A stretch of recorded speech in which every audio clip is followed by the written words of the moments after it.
Levando a Bíblia ao pé da letra. Publicado por Estudos Bíblicos para Crescimento em Deus. Introdução. Devemos entender cada palavra da Bíblia literalmente. Deus criou o universo em 6 dias literais. O dilúvio de Noé cobriu toda a terra e destruiu todos os seres vivos, exceto os que estavam na arca.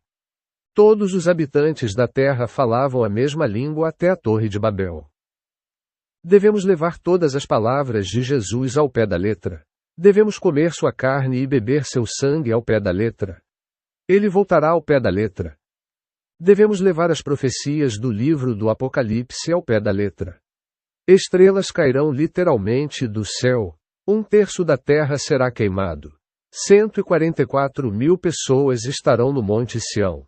O número 666 será escrito fisicamente na testa das pessoas. Neste texto procurarei respostas para algumas dessas perguntas. O dilúvio de Noé. Os capítulos 6 a 8 de Gênesis nos contam a história do dilúvio de Noé. Segundo a narrativa, Noé e os outros 7 membros de sua família, além de um grande número de animais e pássaros, viviam juntos em um grande barco e foram os únicos sobreviventes de um dilúvio que cobriu toda a terra. Podemos tratar esta história como um fato histórico literal e acreditar que tudo aconteceu exatamente como registrado nas Escrituras, ou devemos buscar outra explicação. Analisaremos alguns dos principais problemas de se interpretar esta história literalmente. Como Noé e sua família conseguiram colocar todos os animais na arca?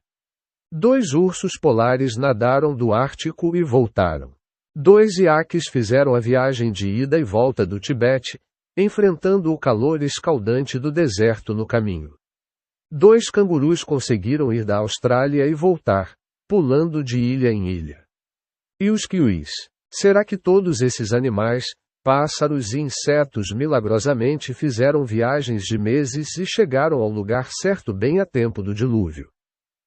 E quanto a todos os animais comuns em outras partes do mundo, mas que não vivem no Oriente Médio? E quanto a elefantes, girafas, hipopótamos, rinocerontes, tigres, macacos e muitos outros? Nenhum deles é mencionado em lugar nenhum da Bíblia. Será que todos esses animais foram milagrosamente guiados para jornadas de centenas ou milhares de quilômetros e chegaram bem a tempo de embarcar na arca antes que a chuva começasse a cair? De acordo com o relato de Gênesis, Noé, sua família e os animais passaram cerca de 1 ano na arca. As estimativas para o número de animais variam de 2.000 a 35.000. Deus ordenou a Noé que fornecesse alimento para todos eles. Gênesis 6:21 da manhã. Como Noé e sua família coletaram e armazenaram comida suficiente para alimentar 2.000 animais por 1 ano? Isso incluiria 1 ano de suprimento de carne para os leões, tigres e leopardos. Como eles a capturaram, armazenaram e mantiveram fresca? Uma tarefa verdadeiramente gigantesca. Será que todos esses animais, pássaros, répteis e insetos viverão juntos com Noé e sua família na arca por 1 ano inteiro? Os leões, tigres e leopardos não foram tentados além do limite pelo delicioso cheiro de ovelhas, cabras, gado e veados. Ou ficaram todos trancados em segurança em gaiolas durante todo o período? Sem nenhum exercício. E não houve problemas com os répteis, cobras e crocodilos. Somente uma série inacreditável de milagres diários poderia ter mantido essa vasta coleção de animais reunida em paz e harmonia, sem derramamento de sangue e morte. É possível que todas as montanhas da Terra estivessem cobertas a uma profundidade de mais de 6 metros. Se sim, de onde veio toda essa água e para onde foi? E onde estão as evidências geológicas de um evento global tão massivo que ocorreu tão recentemente? Alguns sugerem que o dilúvio foi apenas local e não cobriu toda a Terra. Grandes inundações quase certamente ocorreram no Oriente Médio, bem como em outras partes do mundo. Muitas culturas diferentes têm descrições delas. Sem dúvida, houve um dilúvio que serviu de base para o relato bíblico. Um dilúvio local resolveria ou pelo menos simplificaria alguns dos problemas. Mas qual seria, devemos nos perguntar, o sentido de reunir todos os animais a bordo da arca se houvesse milhares de cada espécie a apenas algumas centenas de quilômetros de distância, na Ásia e na África?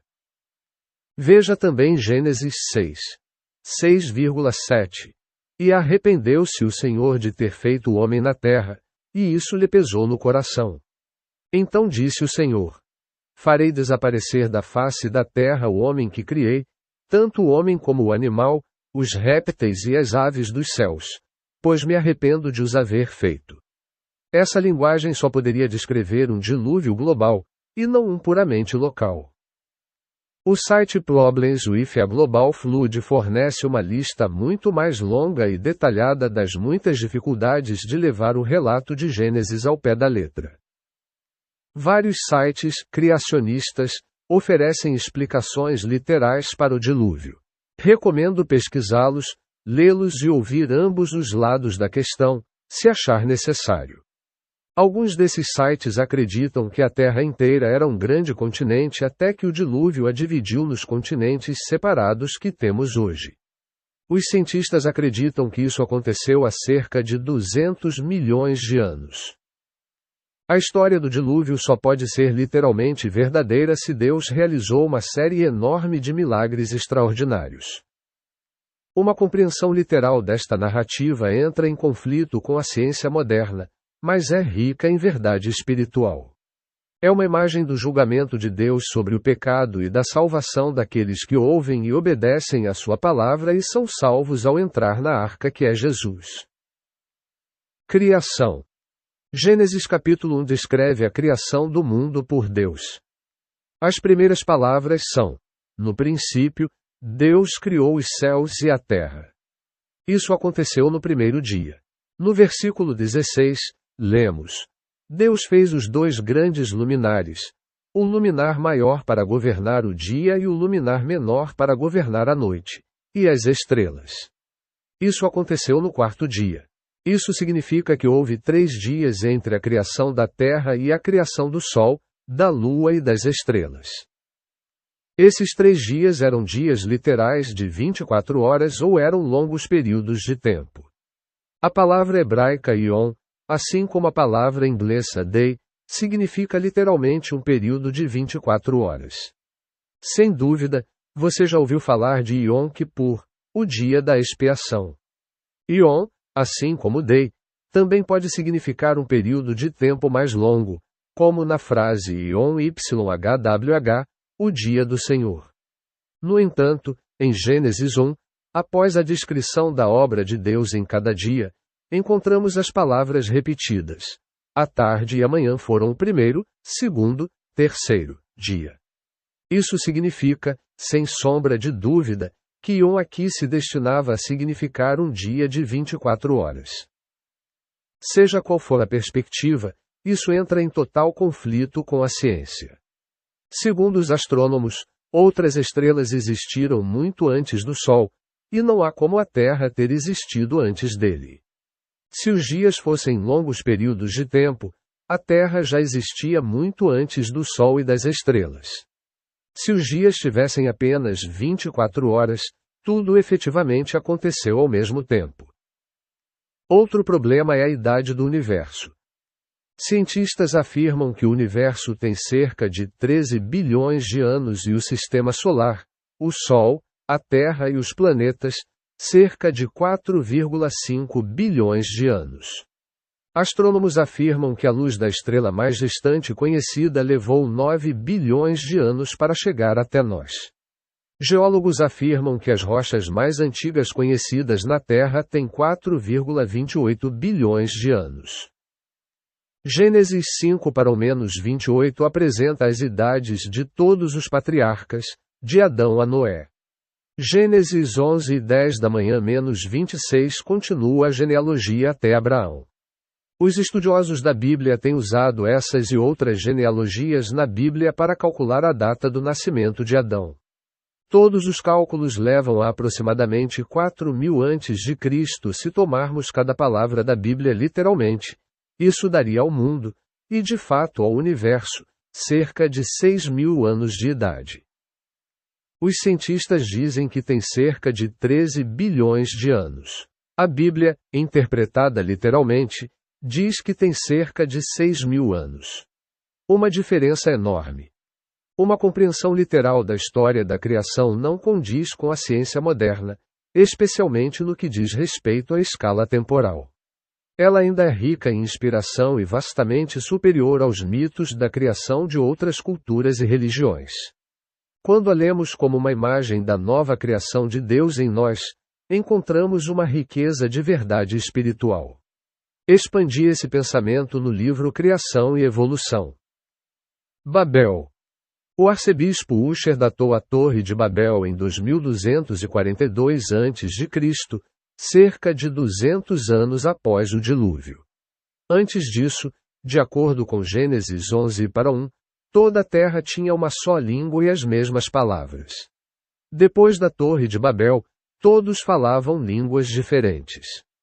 Arqueólogos afirmam que alguns hieróglifos egípcios datam do século 27 a.C., alguns escritos sumérios do século 26 a.C.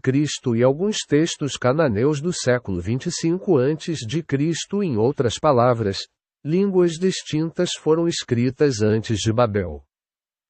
Dizem, veja civilizações mais antigas, que a civilização mesopotâmica remonta a 3.500 a.C., a civilização do Vale do Indo a 3.300 a.C. e a civilização chinesa a 3.300 a.C. Se essas datas forem precisas, línguas distintas devem ter existido muitos séculos antes da Torre de Babel. Cientistas nos dizem que a raça humana se espalhou por grandes áreas da Terra dezenas de milhares de anos antes, em vez de todos viverem próximos o suficiente uns dos outros para se unirem na construção de suas torres. Se isso estiver correto, então um único evento no Oriente Médio não teria efeito sobre as línguas faladas em outras partes do mundo. Uma compreensão literal da história de Babel entra em conflito claro com a arqueologia e a ciência modernas. Mas, mais uma vez, temos um tema rico em verdades espirituais que permeia toda a Bíblia.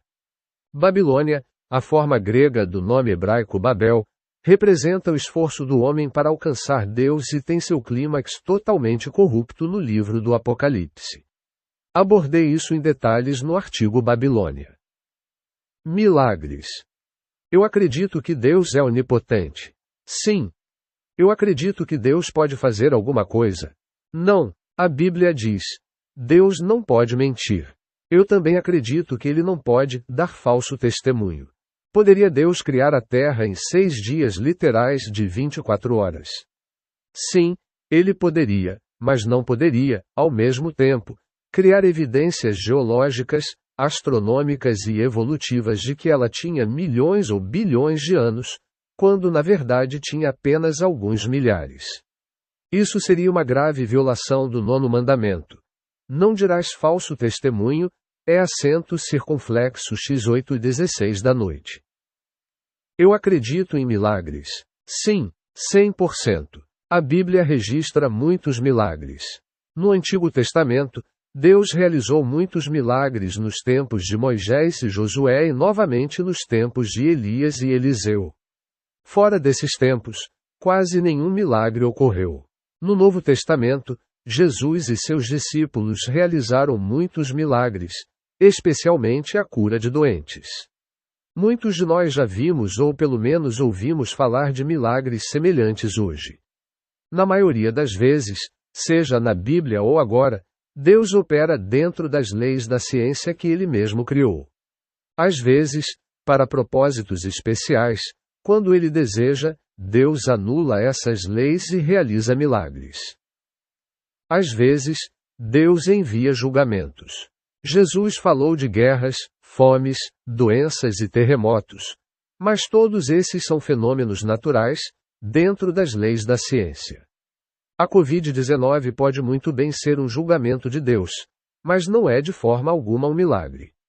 É um fenômeno puramente natural. Os milagres de Deus são, em sua maioria, de pequena escala e, muitas vezes, visíveis apenas a pouquíssimas pessoas. Somente Maria e José, e talvez o anjo Gabriel, foram testemunhas diretas do nascimento virginal. A ressurreição de Jesus teve mais publicidade. Em certa ocasião, ele apareceu a mais de 500 pessoas, 15:6, mas mesmo isso representava uma pequena fração da população em geral. Nenhum milagre ocorreu em grande escala internacional. Tempos antigos. As pessoas nos tempos antigos tinham uma visão centrada na Terra. Obviamente, para elas, o Sol, a Lua e as estrelas giravam em torno da Terra. A Terra em si não poderia estar girando, pois todos cairiam se ela virasse de cabeça para baixo. O Sol e a Lua pareciam ter aproximadamente o mesmo tamanho um do outro e ambos eram claramente muito menores que a Terra. Podiam desaparecer atrás de pequenas colinas quando desciam. As estrelas eram minúsculas e podiam facilmente cair na Terra, como a Bíblia descreve mais adiante.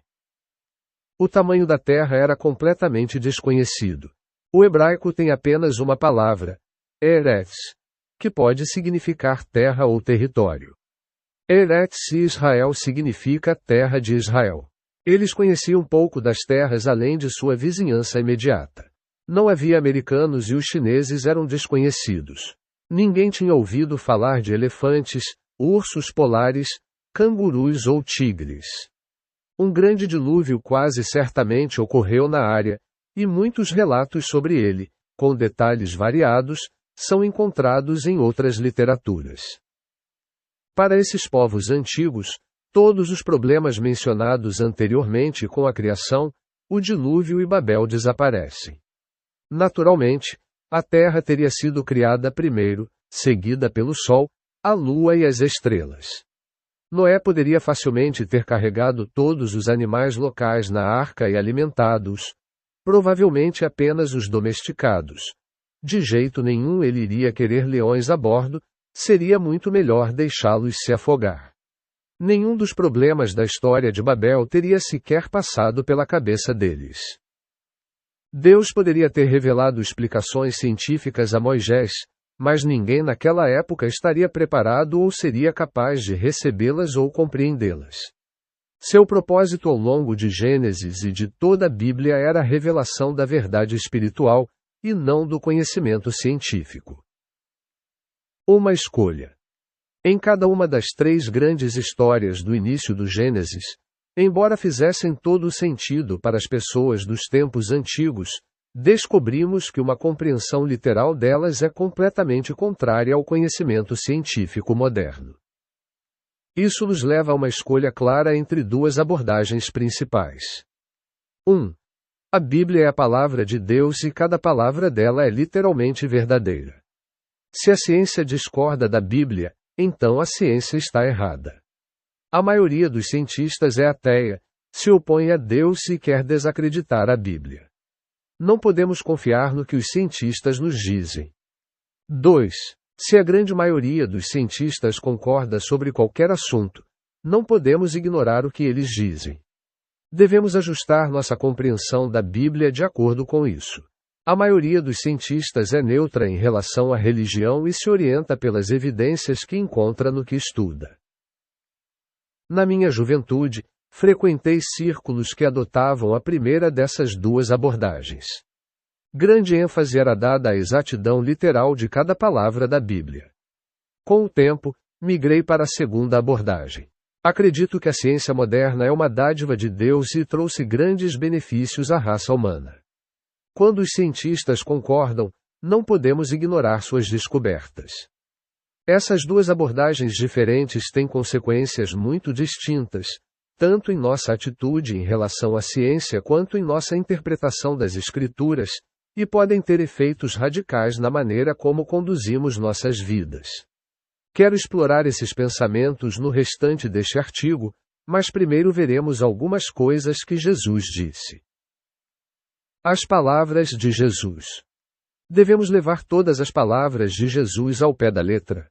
Muitas pessoas no Novo Testamento fizeram exatamente isso. Jesus disse a Nicodemos: a menos que alguém nasça de novo, não pode ver o reino de Deus. Nicodemos não havia nascido de novo e não podia ver o reino de Deus. Então ele interpretou Jesus literalmente: pode alguém entrar pela segunda vez no ventre de sua mãe e nascer? João 3. 3,4. Jesus disse à samaritana que lhe daria água viva. Ela não sabia nada sobre água viva e, por isso, o levou ao pé da letra. Você nem sequer tem um balde, e o poço é fundo. João 4. 7,11. Ele disse aos judeus: eu sou o pão vivo que desceu do céu. Se alguém comer deste pão, viverá para sempre. E o pão que eu darei pela vida do mundo é a minha carne. Eles o interpretaram literalmente: como pode este nos dar a sua carne para comer? João 6,51 da manhã, 52. O mesmo aconteceu com suas palavras: destruí este templo, João 2,19 da manhã. Seus ouvintes pensaram que ele se referia ao templo literal. Ele disse aos seus discípulos: cuidado com o fermento dos fariseus, Mt 16:6. Eles pensaram que ele se referia ao fermento físico comum. Repetidamente, Jesus proferiu palavras de profundo significado espiritual que seus ouvintes não conseguiam compreender. Eles as interpretavam literalmente. Nenhuma dessas pessoas entendeu as palavras de Isaías: porque os meus pensamentos não são os vossos pensamentos, nem os vossos caminhos os meus caminhos, diz o Senhor. Pois assim como os céus são mais altos do que a terra, assim são os meus caminhos mais altos do que os vossos caminhos, e os meus pensamentos mais altos do que os vossos pensamentos. IS 55. 8,9. Se não me engano, muitos professores modernos das Escrituras também nunca leram, ou então não compreenderam, estas palavras do profeta Isaías. Escrevi detalhadamente sobre esse assunto em Entendendo Jesus. Jesus também disse: eu voltarei. Será que ele quis dizer isso literalmente? A maioria das pessoas, desde então até hoje, acreditou que sim. Analisaremos essa questão agora com mais detalhes. Eu voltarei. Não se turbe o vosso coração. Crede em Deus. Crede também em mim. Na casa de meu pai há muitas moradas. Se não fosse assim, eu vos teria dito que vou preparar-vos lugar.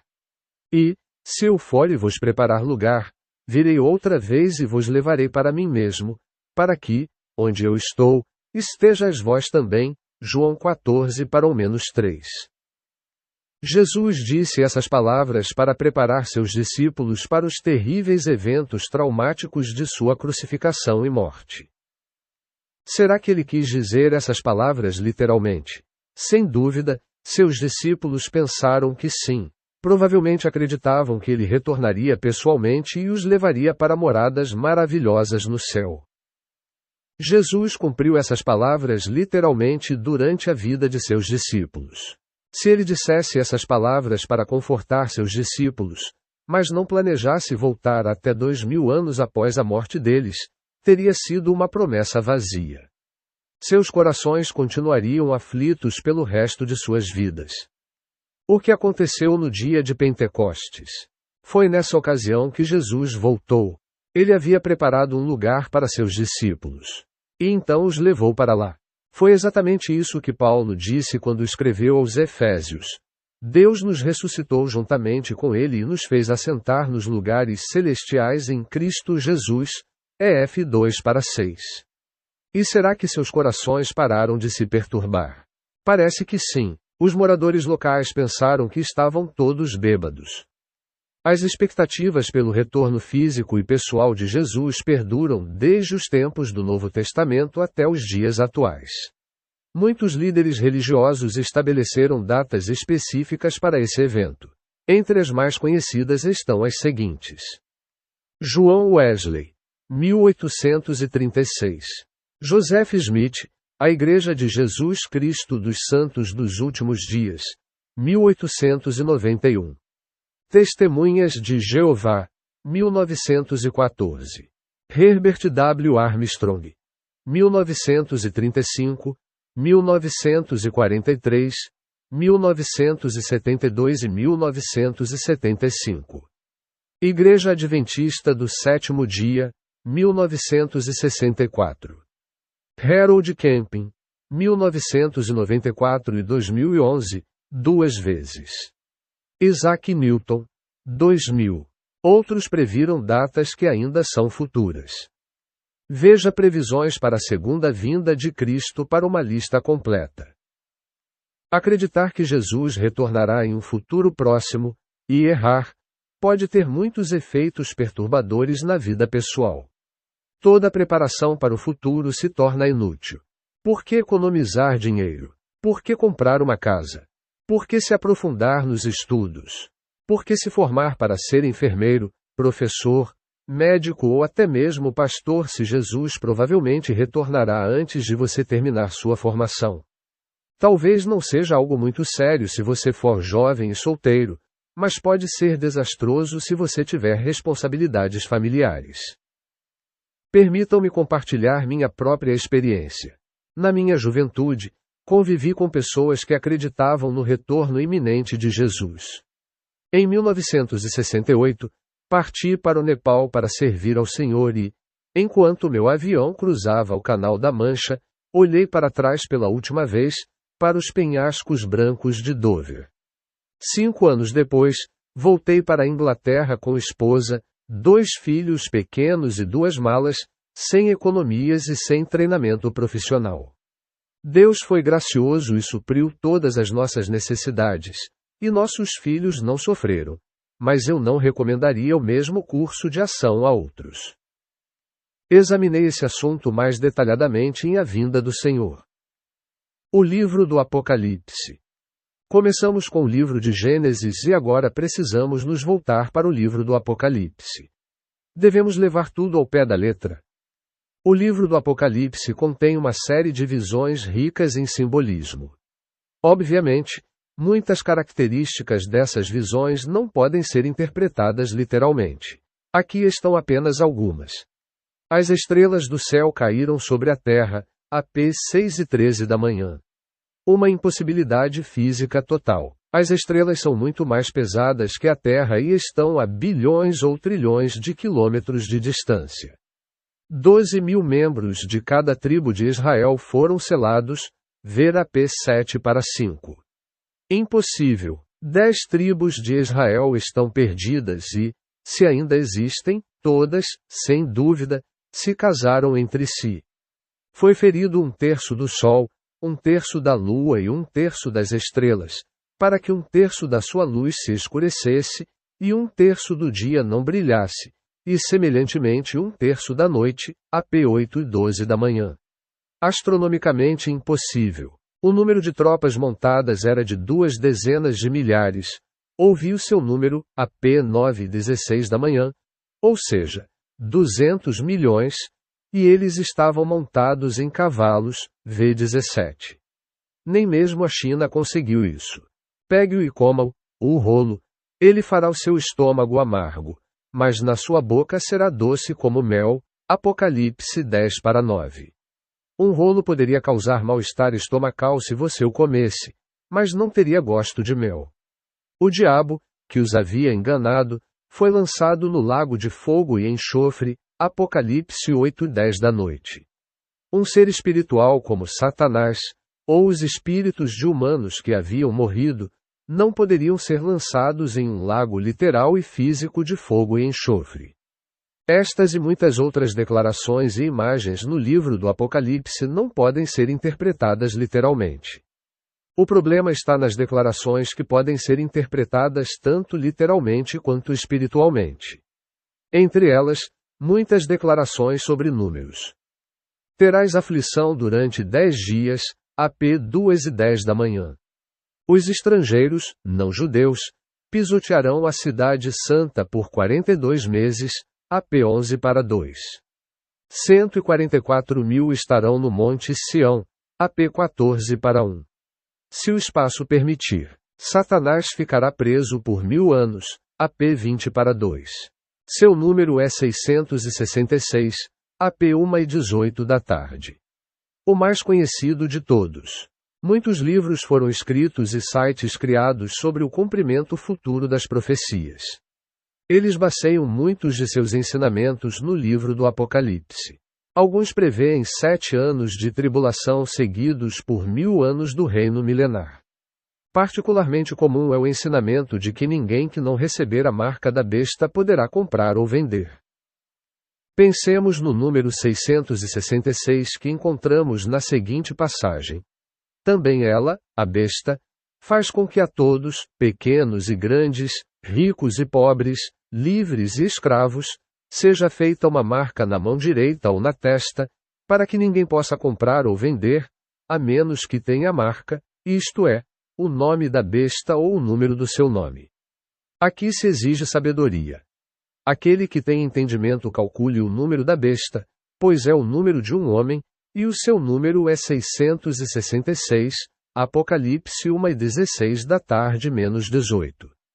As pessoas comumente interpretam essas palavras como significando uma marca literal, provavelmente eletrônica, sem a qual as pessoas não poderão comprar ou vender. No entanto, devemos observar as palavras que se seguem imediatamente. Então olhei, e eis que o Cordeiro estava sobre o monte Sião, e com ele 144.000, que traziam na testa escritos o nome dele e o nome de seu pai, AP 14:1. Aqui, o nome de Jesus, que tem o valor numérico de 888, está escrito na testa, mas ninguém sugere que isso será feito eletronicamente. Sugiro que o verdadeiro significado de ter o nome de Jesus escrito na testa é ter a mente de Cristo. O verdadeiro significado de ter 666 escrito na testa é ter a mente da besta. Haverá exatamente 144.000 pessoas no Monte Sião. 12.000 judeus milagrosamente reunidos de cada uma das 12 tribos de Israel. As 10 tribos perdidas de Israel serão finalmente encontradas. Acredito que é muito melhor buscar o significado espiritual do Monte Sião e do número 144.000. Expandi esse assunto em 666 e 888. Ensinamentos comuns sobre 7 anos de tribulação seguidos por 1000 anos do reinado milenar de Jesus baseiam-se fortemente em interpretações literais de períodos numéricos no livro do Apocalipse. No passado, algumas previsões estavam certas e muitas estavam erradas. Precisamos ter cautela. Mais problemas de interpretações literais. Quero agora considerar outros problemas de tomar cada palavra das Escrituras literalmente. Credibilidade pessoal. Para a grande maioria das pessoas, qualquer um que acredite que o universo foi criado há 6.000 anos está vivendo em outro planeta. Talvez até literalmente. Se você dissesse a algum amigo que não leu a Bíblia que acreditava que uma família de 8 humanos e pares de todos os animais, pássaros e insetos do mundo embarcaram em um grande barco. Eles então viverão, comeram, se exercitaram e dormiram juntos em harmonia por 1 ano neste barco, com poucos ou nenhum banheiro, e assim se tornaram os únicos sobreviventes de uma catástrofe global. Seus amigos rapidamente concluiriam que você havia perdido o juízo. Sua credibilidade cairia por terra. Eles não iriam querer perder tempo ouvindo qualquer outra coisa em que você dissesse acreditar. Fé pessoal. Alguns jovens que foram criados com o ensino criacionista passam por sérias crises quando vão para a faculdade. Eles ouvem ensinamentos científicos sobre evolução, a idade da Terra e outros assuntos e podem facilmente perder a fé. Se Jesus é a rocha e o fundamento sobre os quais sua fé é construída, eles não têm problemas. Se a crença literal na Bíblia é sua rocha e fundamento, eles correm sério perigo. Se perderem a fé, a ciência, é claro, será a culpada, e não os ensinamentos que receberam em sua igreja. Minha filha estudou geologia e meu filho biologia na universidade, 2 das piores matérias para pessoas que levam cada palavra da Bíblia ao pé da letra. Ambos concluíram a universidade com a fé intacta. Ciência. Devemos retornar ao importante assunto da ciência. A interpretação literal de partes da Bíblia, especialmente os primeiros 12 capítulos de Gênesis, leva facilmente à rejeição da ciência e dos cientistas, com consequências potencialmente desastrosas. Algumas pessoas dizem: se a ciência discorda da Bíblia, então a ciência está errada. O que elas realmente querem dizer é: se os fatos discordam da minha interpretação da Bíblia, então os fatos estão errados. A palavra inglesa, science, vem do latim, scientia, que significa simplesmente conhecimento. Ciência é o conhecimento de fatos, não teorias ou opiniões, mas fatos sólidos e comprovados. O mundo é redondo. Ele gira em torno de seu eixo e orbita o Sol. Estas não são teorias, mas fatos fáceis de comprovar. O mundo, o Sol e o Universo têm muito mais de 6.000 anos. Muito mais do que 6 milhões de anos. Isso não é uma teoria, mas um fato. É um fato porque vários ramos diferentes da ciência, conhecimento e métodos de medição do tempo apontam para a mesma conclusão. Coisas que eram totalmente inimagináveis há 200 anos, televisão, telefone, internet, viagens aéreas, viagens espaciais, medicina moderna, agora fazem parte da vida cotidiana. Todas elas se baseiam nos 3 principais ramos da ciência: conhecimento, física, química e biologia. O extraordinário sucesso de toda essa tecnologia moderna prova que a ciência, conhecimento, subjacente está correta. Os navegadores por satélite baseiam seus cálculos na trigonometria modificada pela teoria da relatividade de Einstein, e eles funcionam. Isso prova que a teoria de Einstein está correta. Pessoas que descartam a ciência, o conhecimento e os cientistas, porque estes entram em conflito com interpretações literais da Bíblia, estão pisando em terreno muito perigoso. Estão rejeitando a verdade. Cedo ou tarde, rejeitar a verdade leva à crença em mentiras. Cientistas, frequentemente entre aqueles com alguns dos melhores cérebros em seus países, têm investido recentemente grandes quantias de tempo e dinheiro em pesquisas sobre 2 temas de suma importância: a Covid-19 e o aquecimento global. Em ambas as áreas, eles buscam fatos. Quando chegam a um consenso, esses fatos se tornam verdades que salvam vidas. Pessoas, sejam indivíduos, líderes religiosos ou políticos que rejeitam verdades que salvam vidas, podem se tornar responsáveis por mortes, potencialmente em grande escala. Atualmente, uma onda de teorias da conspiração está inundando a internet e as mídias sociais. Essas teorias dependem, para sua sobrevivência e apelo, da ignorância da ciência, conhecimento. A mentira inicial de que não podemos confiar na ciência, conhecimento, é frequentemente fomentada por pessoas que baseiam suas ideias em interpretar cada palavra da Bíblia literalmente. Os crentes na Bíblia, que deveriam promover a verdade, podem facilmente promover mentiras. Mentiras literais podem levar à morte literal. Mentiras espirituais podem levar à morte espiritual. Conclusão. Crer em cada palavra da Bíblia parece ser o fundamento certo para nossa fé. Não é a Bíblia a rocha sobre a qual devemos construir nossas vidas. Não, segundo Paulo. Aqui estão suas palavras relevantes. Porque ninguém pode lançar outro fundamento, além do que já está posto, o qual é Jesus Cristo, 1 Cor 3 e 11 da manhã. As Escrituras nos apontam não para si mesmas, mas para Jesus. Como podemos saber quais palavras da Bíblia devemos interpretar literalmente e quais devemos interpretar espiritualmente? Felizmente, eu tenho a resposta. Pergunte ao autor. Sério, essa é a resposta certa e a única resposta. Os discípulos falhavam continuamente em entender as palavras de Jesus. Ele sabia disso, e aqui está a sua resposta para o problema. Ainda tenho muito que vos dizer, mas vós não o podeis suportar agora. Quando vier o Espírito da verdade, ele vos guiará a toda a verdade. João 4 e 12 da tarde, 13. No caminho para Emaús, ele abriu as Escrituras para 2 de seus seguidores, Lucas 00:32. Para a mente humana natural, as Escrituras são um livro fechado, não um bom alicerce para construir uma vida espiritual. Somente o Espírito Santo pode abrir o livro fechado para nós e nos ensinar a compreender suas preciosas e inspiradas palavras. E ele o fará. Referências: 666 e 888.